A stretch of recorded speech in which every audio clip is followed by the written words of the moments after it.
करते हैं बड़ी खबर के साथ। नेपाल एयरप्लेन क्रैश में 4 यूपी के युवाओं की मौत। 13 जनवरी को पोखरा घूमने गए थे चारों युवक, जिसमें अनिल राजभर, विशाल शर्मा, अभिषेक कुशवाहा और सोनू जायसवाल शामिल हैं। अलावलपुर, सिपाहा और धरवा गांव के रहने वाले थे चारों युवा।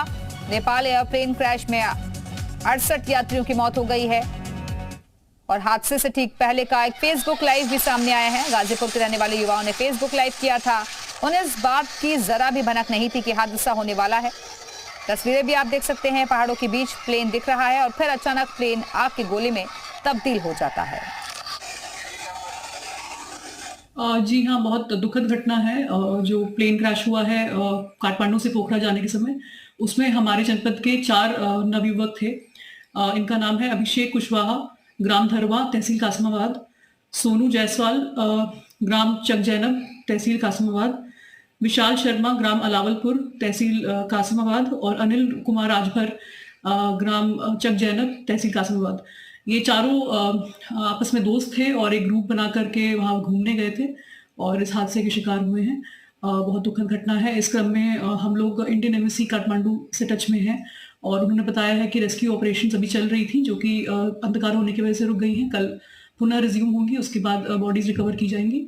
और इन चारों मृतकों के परिवारजनों से हमारा संपर्क हो गया है। एसडीएम तहसीलदार मौके पर हैं और उनसे बात हो गई है और जैसे आगे सूचना मिलेगी वैसे। वहीं पीएम मोदी ने ट्वीट कर लिखा है कि नेपाल में दुखद हवाई दुर्घटना से आहत हूं और जिसमें भारतीय नागरिकों सहित लोगों की कीमती जान चली गई। दुख की इस घड़ी में मेरी संवेदनाएं और प्रार्थनाएं शोक संतप्त परिवारों के साथ हैं। ये प्रधानमंत्री नरेंद्र मोदी की तरफ से ट्वीट किया गया है। उधर मुख्यमंत्री योगी आदित्यनाथ ने भी ट्वीट कर लिखा है, नेपाल में हुई इस विमान दुर्घटना अत्यंत दुखद है और इसमें भारतीय नागरिकों समेत काल कवलित हुए सभी लोगों के प्रति विनम्र श्रद्धांजलि। मेरी संवेदनाएं शोकाकुल परिजनों के साथ हैं। प्रभु श्री राम दिवंगत आत्माओं को अपने श्री चरणों में स्थान व घायलों को शीघ्र स्वास्थ्य लाभ प्रदान करें।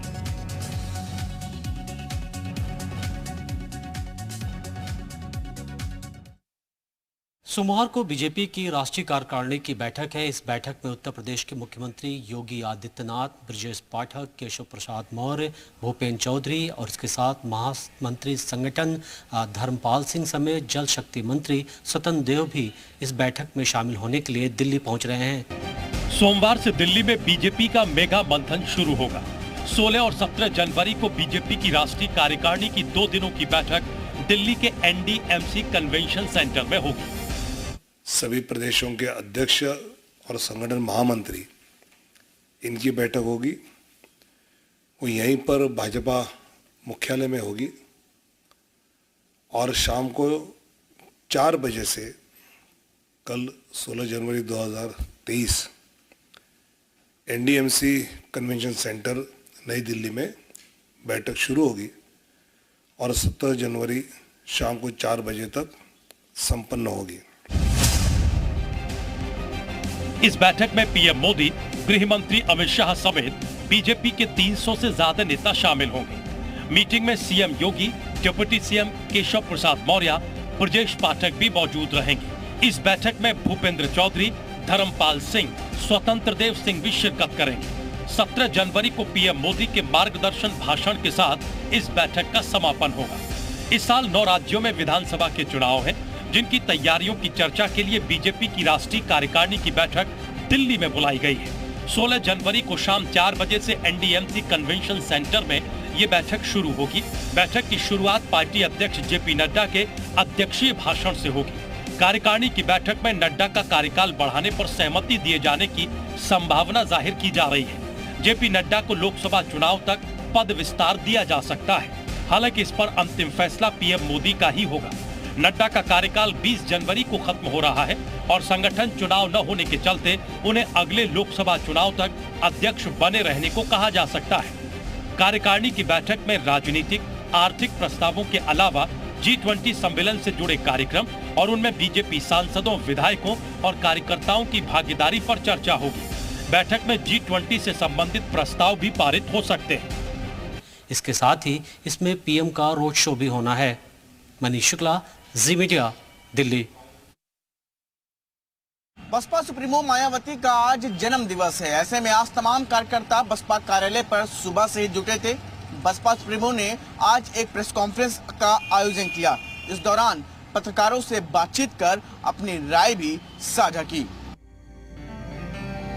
बीएसपी प्रमुख मायावती का आज 67वां जन्मदिन है। मायावती ने इस मौके पर लखनऊ में बीएसपी मुख्यालय में प्रेस कॉन्फ्रेंस की। मायावती ने जन्मदिन के मौके पर बीजेपी को निशाने पर लिया। उन्होंने कहा कि आज कानून व्यवस्था को लेकर खिलवाड़ हो रहा है, निवेश के नाम पर नाटकबाजी की जा रही है। बीजेपी सरकार में गरीबी बढ़ी है। 2024 के लोकसभा चुनाव को लेकर मायावती ने कहा कि बीएसपी अकेले ही चुनाव लड़ेगी, किसी पार्टी के साथ गठबंधन नहीं करेगी। जिन भी राज्यों में विधानसभा के वे अगले वर्ष देश में लोकसभा के लिए होने वाले आम चुनाव में भी हमारी पार्टी बीएसपी किसी भी पार्टी के साथ कोई भी गठबंधन करके ये चुनाव नहीं लड़ेगी, बल्कि अकेले अपने बलबूते पर ही ये सभी चुनाव लड़ेगी। उधर बीएसपी प्रमुख के जन्मदिन पर सीएम योगी ने बधाई दी। उन्होंने ट्वीट किया कि यूपी की पूर्व सीएम को जन्मदिन की बधाई। प्रभु श्री राम से आपके लिए उत्तम स्वास्थ्य की प्रार्थना है। डिप्टी सीएम केशव मौर्य ने भी मायावती को बधाई दी। उन्होंने ट्वीट किया कि यूपी की पूर्व सीएम को जन्मदिन की बधाई। ईश्वर से प्रार्थना है कि आप दीर्घायु हो और सदैव स्वस्थ एवं प्रसन्न रहें। मायावती का आज 67वां जन्मदिन। मुजफ्फरनगर में बीएसपी के कार्यकर्ताओं ने 67 किलो का केक काटकर मनाया। वहीं बीएसपी के विधानसभा सचिव सुनील शर्मा ने 67 लीटर दूध सर्दी में गरीब लोगों को बांटा। बसपा सुप्रीमो मायावती ने आज अपनी प्रेस कॉन्फ्रेंस में 2024 लोकसभा चुनाव को लेकर के भी अपनी रणनीति का खुलासा किया। उनकी इस रणनीति में साफ है कि 2024 के लोकसभा चुनाव में किसी भी कोई भी तरह का गठबंधन बसपा नहीं करेगी। लिहाजा 2024 के लोकसभा चुनाव में बसपा चुनाव अकेले लड़ेगी। कैमरामैन आरबी चौरसिया के साथ शुभम पांडे, जी मीडिया, लखनऊ। आज देश भर में मकर संक्रांति का पर्व पूरे उत्साह के साथ मनाया गया। आज के दिन से ही सूर्य उत्तरायण में प्रवेश करते हैं और मकर राशि में प्रवेश कर जाते हैं। इसलिए इस दिन को मकर संक्रांति के नाम से जाना जाता है। बहुत सी जगहों पर इसे खिचड़ी और उत्तरायण भी कहते हैं। मकर संक्रांति पर हर साल लाखों श्रद्धालुओं का मेला घाटों पर लगता है। इस शुभ दिन तिल और खिचड़ी का दान भी करते हैं। प्रयागराज में मकर संक्रांति को देखते हुए सुबह से ही लोग संगम समेत गंगा घाटों पर पवित्र डुबकी लगाने पहुंचे। वहीं मंदिरों में भी श्रद्धालुओं की लंबी लंबी कतारें देखी गई। मकर संक्रांति के उदय तिथि पर संगम की रेती पर श्रद्धालुओं का हुजूम उमड़ा है। इस वक्त संगम दोष पर है। तस्वीरों के जरिए आप देखें कि बड़ी संख्या में श्रद्धालु ब्रह्ममुहूर्त से ही यहाँ पर स्नान के लिए पहुंचे हैं। वाराणसी में मकर संक्रांति के मौके पर आस्था का सैलाब उमड़ा। बड़ी तादाद में लोगों ने गंगा में डुबकी लगाई। सुबह 4 बजे से ही स्नान का सिलसिला शुरू हो गया। लोगों ने स्नान के बाद दान पुण्य किया। काशी में आज मकर संक्रांति पर लाखों श्रद्धालुओं की भीड़ उमड़ पड़ी है। स्नान चल रहा है और दूसरी तरफ देखिए यहाँ पर किस तरह का माहौल है। जो गीत संगीत का कार्यक्रम है वो पूरी तरह से चल रहा है और काशी में बिल्कुल माहौल बना हुआ है। गोरखनाथ मंदिर में भी सदियों पुरानी परंपरा के साथ मकर संक्रांति की शुरुआत हुई।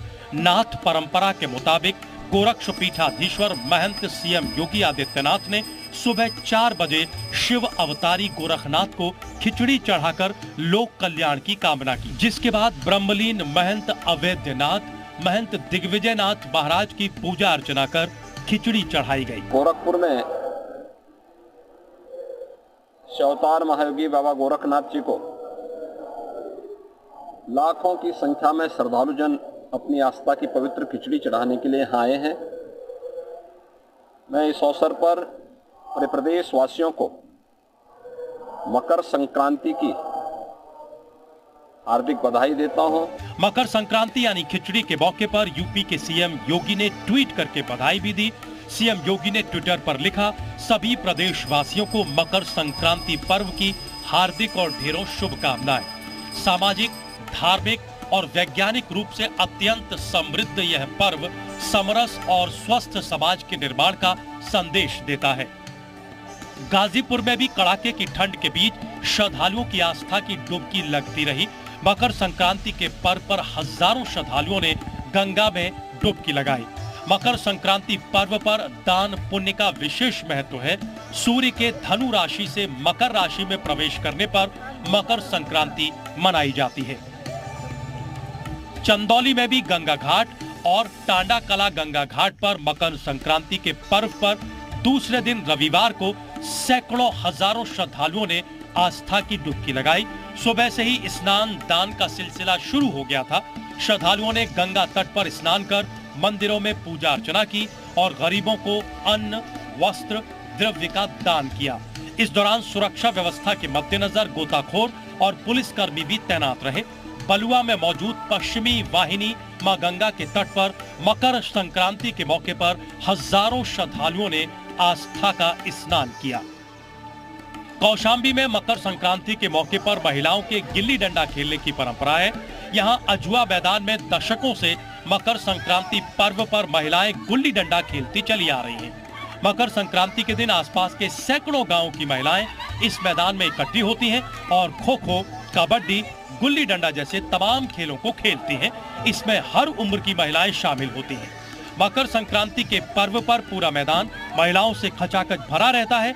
महिलाओं की माने तो पूर्वजों के जमाने में अजुआ मैदान में मकर संक्रांति पर्व पर महिलाओं के द्वारा गुल्ली डंडा, कबड्डी, खो खो, क्रिकेट मैच इत्यादि खेले जाते थे और इसी तरह इस वर्ष भी तमाम क्षेत्रों के गांव से आई सैकड़ों महिलाओं ने सुबह से ही मैदान में खेल खेलना शुरू कर दिया। गुल्ली डंडा हो, फुलुलुआ हो, बिया बार हो, करेला मैच हो।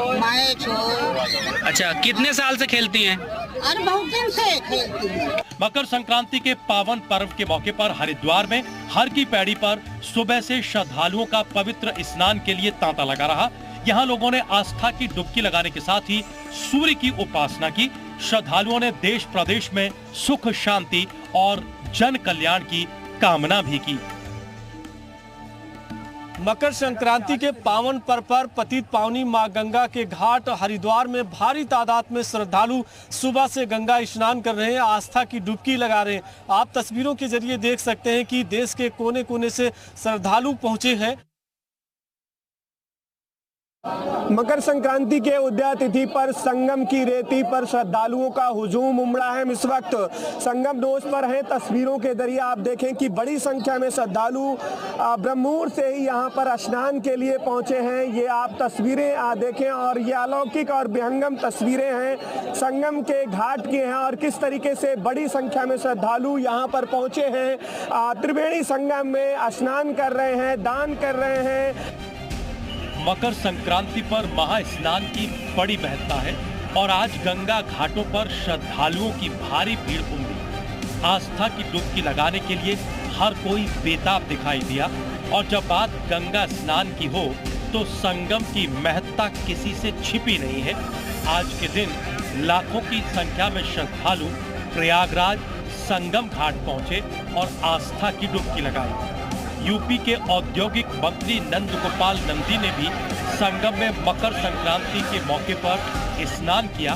मंत्री नंद गोपाल नंदी ने स्नान के बाद भगवान भास्कर को अर्घ भी चढ़ाया। आपको बता दें कि आज प्रयागराज में लगे माघ मेले का दूसरा प्रमुख स्नान भी था।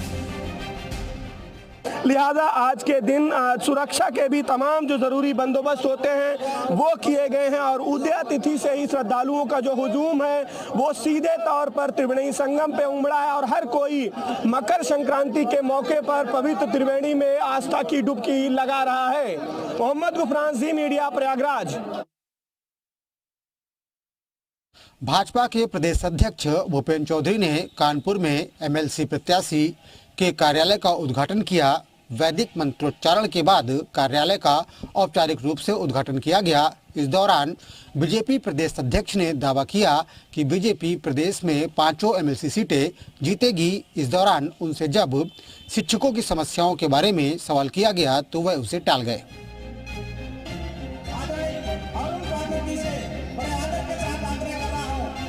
यूपी में बीजेपी स्नातक एमएलसी चुनाव की तैयारियों में जुटी है। कानपुर में प्रदेश अध्यक्ष भूपेंद्र चौधरी ने एमएलसी प्रत्याशियों के कार्यालयों का उद्घाटन किया। उन्होंने बीजेपी के स्नातक एमएलसी प्रत्याशी अरुण पाठक का किदवई नगर में स्थित कार्यालय का उद्घाटन किया। वहीं जवाहर नगर में स्थित शिक्षक स्नातक पद के प्रत्याशी निरंजन भदौरिया के कार्यालय का भी उद्घाटन किया। बीजेपी प्रदेश अध्यक्ष ने 5 एमएलसी सीटों पर जीत का दावा किया। उन्होंने कहा कि स्नातक एमएलसी की तीनों सीटों पर पार्टी ने अपने विजयी प्रत्याशियों को दोबारा चुनाव मैदान में उतारा है। वहीं शिक्षक एमएलसी के चुनाव में भी इस बार पार्टी के प्रत्याशी विजयी होंगे। उन्होंने कहा कि बीजेपी की नीतियों और सरकार के कामकाज की वजह से वोटर बीजेपी के प्रत्याशियों को जीत दिलाएंगे। इस बार भारतीय जनता पार्टी दोनों शिक्षक की और हमारी तीनों स्नातक वाली सीटें भारतीय जनता पार्टी बड़े अंतर से जीतेगी। भारतीय जनता पार्टी के सभी कार्यकर्ताओं ने, पदाधिकारियों ने आपस में मिलकर जो वोट बनवाने का काम, एक अभियान चलाकर हम लोगों ने पिछले 6-7 महीने में बहुत अच्छे से इसकी तैयारी हम लोगों ने की है।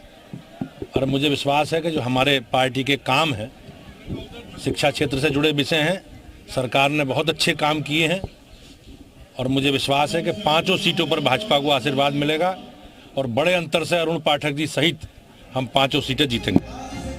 आपको बता दें कि एमएलसी चुनाव के लिए 30 जनवरी को वोट डाले जाएंगे। भूपेन्द्र चौधरी ने कहा कि बीजेपी ने स्नातक चुनाव में तीनों प्रत्याशियों को रिपीट किया है। बीजेपी के तीनों जीते हुए प्रत्याशी हैं, वह निश्चित तौर पर जीतकर सामने आएंगे और शिक्षक एमएलसी की सीटों पर भी बीजेपी ने प्रत्याशी उतारे हैं, वह भी निश्चित तौर से जीत दर्ज करेंगे। उन्होंने आशा जताई कि बीजेपी की नीतियां, इसके अलावा केंद्र और प्रदेश सरकार की योजनाओं का बीजेपी को लाभ मिलेगा। कैमरामैन शुभम शुक्ला के साथ श्याम तिवारी, जी मीडिया कानपुर।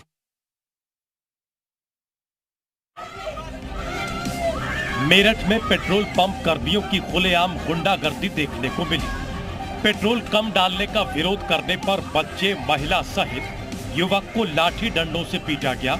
लाठी डंडे से मारपीट का ये वीडियो सोशल मीडिया पर वायरल हो गया। वीडियो में साफ साफ दिखाई दे रहा है कि किस तरह से पंप कर्मियों ने तांडव मचाया। वीडियो में दिख रहा है कि युवक किस तरह से पिट रहा है, जिसके बाद लोगों की भीड़ वहां जुट जाती है। वहां खड़े लोग वीडियो बना लेते हैं, जो अब वायरल हो गया। जिसके बाद पीड़ित युवक ने थाने पहुंचकर पंप कर्मियों की गुंडागर्दी की शिकायत की। पहले भी कई बार ग्राहकों से पंप कर्मी मारपीट कर चुके हैं और एक बार फिर से लाठी डंडों से मारपीट का ये वीडियो सोशल मीडिया पर वायरल है। पूरा मामला थाना कंकर खेड़ा क्षेत्र के रोहट रोड के एचपी पंप का है। फिलहाल पुलिस इस मामले की छानबीन में जुटी है। ताजनगरी आगरा में देह व्यापार का धंधा पूरे जोर शोर से चल रहा है। इस बात का खुलासा उस वक्त होता है जब स्पा सेंटर पे छापामार कार्रवाई की जाती है। ताजनगरी आगरा में देह व्यापार के खिलाफ पुलिस ने बड़ी कार्रवाई की है और छापेमारी में 4 युवती और 6 युवकों को गिरफ्तार किया है। पुलिस ने अनैतिक देह व्यापार का भांडाफोड़ करते हुए अरोमा स्पा सेंटर पर छापा मारा और 4 लड़कियों और संचालक समेत 6 पुरुषों को गिरफ्तार किया। स्पा की आड़ में अनैतिक देह व्यापार चल रहा था। पुलिस ने मोबाइल, नकद राशि और अमेरिकन डॉलर भी बरामद किए हैं। कपिल इटावा का रहने वाला है और साथ में 4 युवतियां भी वहां से बरामद की गई हैं, गिरफ्तार की गई हैं और इन लोगों को गिरफ्तार करके आज जुडिशियल कस्टडी के लिए पेश किया जा रहा है। दरअसल थाना ताजगंज के फतेहाबाद रोड पर यह छापेमारी हुई, जहां स्पा सेंटर की आड़ में देह व्यापार का खेल खेला जा रहा था। पुलिस ने अपनी कार्रवाई में 10 लोगों को गिरफ्तार किया है। वहीं कैश भी पुलिस को मिला है। पुलिस की कार्रवाई के बाद हड़कंप मचा है। यहाँ ये पहली बार नहीं है, इससे पहले भी ऐसी घटनाओं के खिलाफ पुलिस की कार्रवाई देखने को मिलती रही है।